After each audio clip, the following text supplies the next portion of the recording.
International superstar Tyla appeared on The Breakfast Club last week. Had an interview go viral. The main reason it went viral because The Breakfast Club posted a clip in which Tyla did not want to answer a question. Let's get into that. School me on these debates that they be having about your identity as a South African colored person. What does that even mean?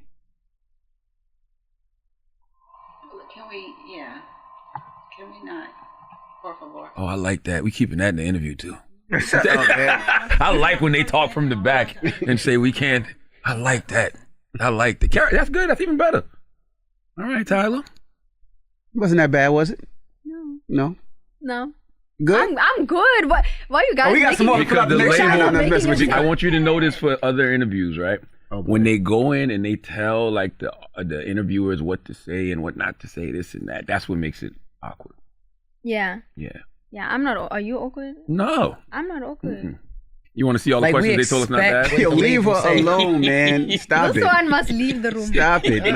And that was a really weird way to approach, that question.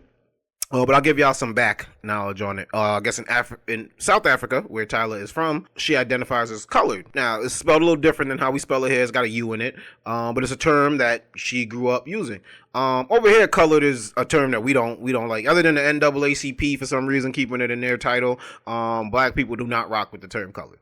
Now, you might hear people use something like people of color to talk about, maybe non-whites, but you ain't about to walk around calling people colored.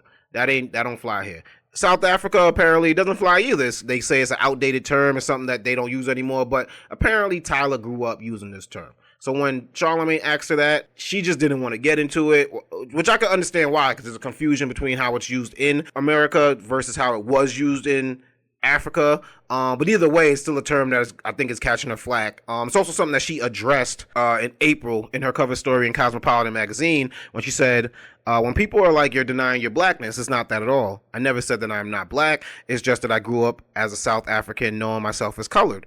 And now that I'm exposed to more things, it's made me other things too. I'm also mixed race. I'm also black. I know people like finding a definition for things, but it's an and, not or. Which is a perfect question, an answer that she could have just gave Charlamagne in the moment. But looking back to your reps and then having your reps say that they don't want to answer certain questions, it just looks funny, and I'm glad that they did keep that in the interview. Now, from Charlamagne's side of it, because I also listen to The Breakfast Club and Charlamagne's podcast, The Brilliant Idiots, he expresses when artists come in and say, I don't want to talk about this certain thing, I don't want to discuss this topic, they're like, well, we don't have to do this interview with you. And we are going to ask certain questions. You can respond to however you want to, but it's our obligation to ask because people are going to wonder why we didn't bring certain things up. At that point, the rep could either be like, hey, we're not going to do the interview, or it's like, hey, do you want to be trending tomorrow? Most people probably choose that they want to be trending and coach their artists through it. Why Tyla wasn't coached in a way to answer that question just shows that maybe she needs a little bit just more artist development or media training, but I think her answer would have been perfect. It's a cultural difference. It's a term that people wouldn't use here. Guess what? When something's corny, I call it. When somebody's being soft, I might use the term stop being a.